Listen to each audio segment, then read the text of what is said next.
सक्षमच्या लहान भावासोबत आचलचे संबंध. सक्षमच्या आईने आचलचे चॅट्स दाखवले.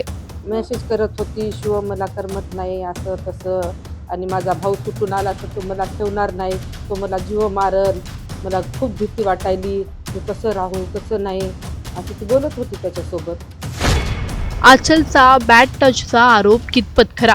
मला असं टच करत होता. सक्षमची उष्टी हळद लावून त्याच्या डेड बॉडी सोबत लग्न करणारी आचल सक्षमच्या घरातून निघून गेली. ती निघून गेल्याचं कळताच माध्यमांवर तिच्यावर टीका होऊ लागली. आचलने समोर येऊन मी पळून गेली नाहीये, तर सक्षमच्या लहान भावाचे मला घेऊन चुकीचे इंटेन्शन्स होते, तो मला बॅड टच करायचा असा आरोप केला. आता हा आरोप खरा आहे का?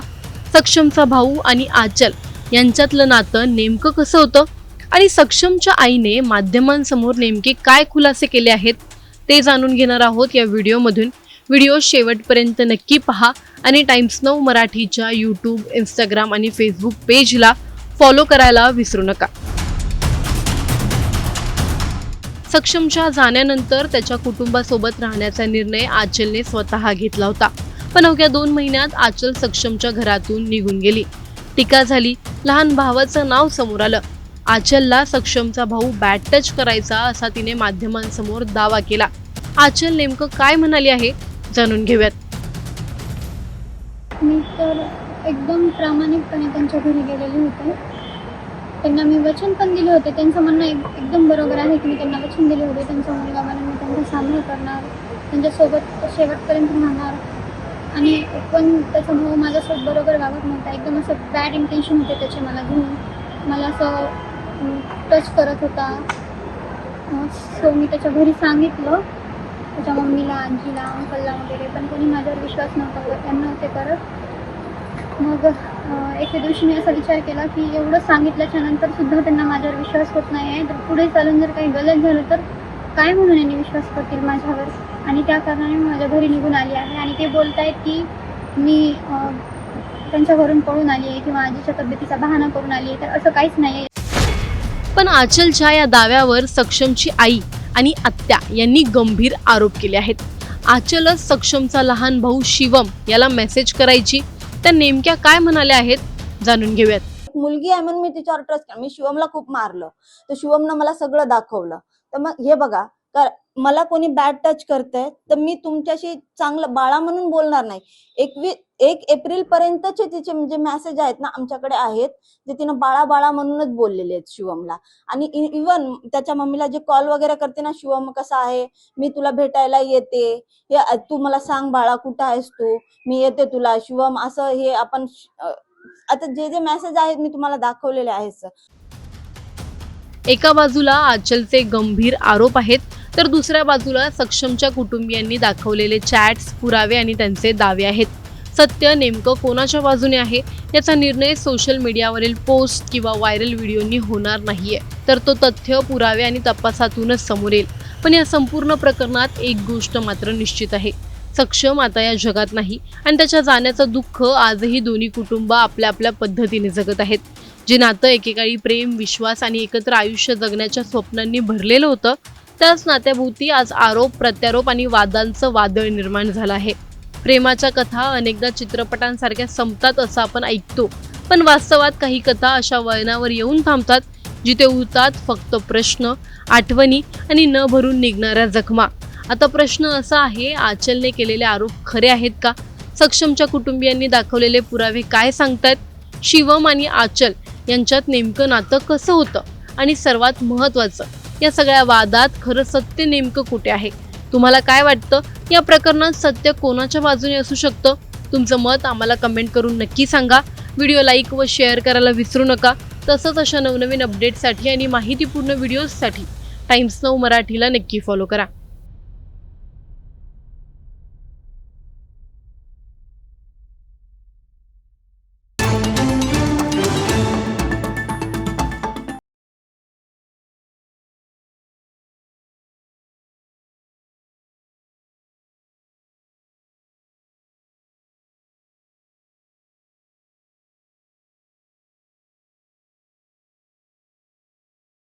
मला कोणी बॅड टच करतंय तर मी तुमच्याशी चांगलं बाळा म्हणून बोलणार नाही.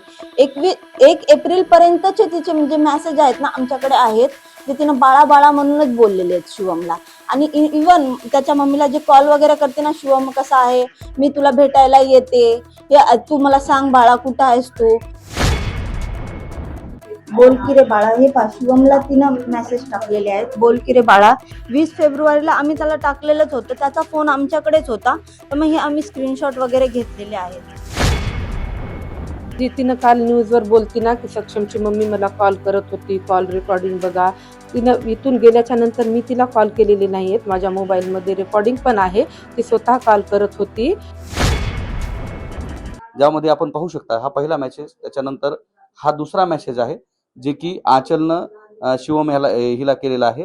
आणि त्यानंतर जो तिसरा मेसेज आहे तो सुद्धा याच्या ठिकाणी आहे की तो तिला बोलतोय आता अरे आता काही नाही, खाली चालू नाही वगैरे, या पद्धतीचे मेसेज आहेत. आणि हे सगळे मेसेज म्हणजे स्वतः आचलनं पाठवल्याचं या ठिकाणी दिसत आहे. आणि तिची म्हणजे सक्षमची जी आत्या आहे ती या ठिकाणी हे दाखवते की या पद्धतीचं कोणतंच जे वागणं आहे किंवा बिहेवियर आहे ते याचं शिवमचं म्हणजे सक्षमच्या भावाचं नव्हतं. या पद्धतीचे हे सगळे मेसेजेस आहेत हे त्यांनी हे केलेलं आहे. याच्यामध्ये जेवढे मेसेज केलेले आहेत की बोल बोल की रे बाळा, हे पहा शिवमला तिनं मेसेज टाकलेले आहेत, बोल की रे बाळा. 20 फेब्रुवारीला आम्ही त्याला टाकलेलंच होतं, त्याचा फोन आमच्याकडेच होता, तर मग हे आम्ही स्क्रीनशॉट वगैरे घेतलेले आहेत. तर हे स्क्रीनशॉट घेऊन बोल की रे बाळा म्हणत असे बाळा म्हणून केलेले मेसेज जे आहेत हे स्वतः आचलचे मेसेज असल्याचे या ठिकाणी पाहायला मिळते. आणि हे सगळे मेसेज जे आहेत ते आपण आता हे आपल्या हे टाइम्स नाऊ दाखवताना पाहायला मिळते. म्हणजे ज्या पद्धतीने हे मेसेज येत आहेत आणि या पद्धतीचे आरोप आहेत त्याचं खंडन जे टाटे कुटुंबियाकडून करण्यात येते. पण हे सगळं घडलं कसं, कशावरून घडलं? सर ती आली होती तेव्हाच आम्ही ठीक आहे तिला एक्सेप्ट केलं की भाई एक मुलगी आहे, बरं ठीक आहे मुलगी आहे म्हणून आम्ही तिला एक्सेप्ट केलं की बाबा ती आमच्या लेकरासाठी उभी होती. आम्ही तिला आमच्या सक्षमची शेरनी असं तक बोललो की आम्हाला वाटलं, आणि तिने जे बोलले मला त्याच्यावर मी ट्रस्ट केला की तिनं एक मुलगी आहे म्हणून मी तिच्यावर ट्रस्ट केला. मी शिवमला खूप मारलं, तर शिवमनं मला सगळं दाखवलं. तर मग हे बघा, मला कोणी बॅड टच करतंय तर मी तुमच्याशी चांगलं बाळा म्हणून बोलणार नाही. 1 एप्रिल पर्यंतचे तिचे म्हणजे मेसेज आहेत ना आमच्याकडे आहेत, जे तिनं बाळा बाळा म्हणूनच बोललेले आहेत शिवमला. आणि इवन त्याच्या मम्मीला जे कॉल वगैरे करते ना, शिवम कसा आहे, मी तुला भेटायला येते, हे तू मला सांग बाळा कुठं आहेस तू, मी येते तुला शिवम, असं हे आपण आता जे मेसेज आहेत मी तुम्हाला दाखवलेले आहेत सर. आम्ही तिच्यावर काही आरोप करत नाही, ती पण लेकरासारखीच आहे आमच्या. मी तिला लेकरू मानलं होतं, मी तिची मम्मी बनून बोलले होते, मी तुझी मम्मी आहे बाळा. तर तिला आम्ही कधीच आमच्या शिवम सक्षम कधीच कमी समजलं नाही. पण तिनं जे शिवमच्या बारात बोलली ना ते रॉंग बोलली, ते मी त्याला मारलं, पण हे त्यानं खोटं आहे, हे सगळं खोटे. बरं ठीक आहे, तिला जायचं होतं ना, तर 20 फेब्रुवारीच्या आधीच आम्ही शिवमला तिकडे टाकलं. तिने 24 फेब्रुवारीला गेलेली आहे. डेट तुम्ही बघू शकता त्याच्यामध्ये, जे आम्ही फॉर्म दाखवला ना त्याच्यामध्ये आहे, डेट आहे. मग तिनं अगोदरच का गेली नाही? तिनं बरं झालं छोट्या लेकरावर 14 वर्षाचं लेकरू आहे सर शिवम आमचा. 14 वर्षाच्या लेकरावर आळते वहिनी वहिनी वहिनी म्हणून तोंड वाळू देत ना. जे तिला बॅड कमेंट टाकल्या तर त्यानं त्या समोरच्याची पुरी काही बोलून रागाच्या भरात माझ्या भाऊजाईला बोलायचं नाही, माझी वहिनी माझ्या भावाची बायको असं बोलत होता. पण आम्हाला अपेक्षा नव्हती की आचल असं करेल म्हणून.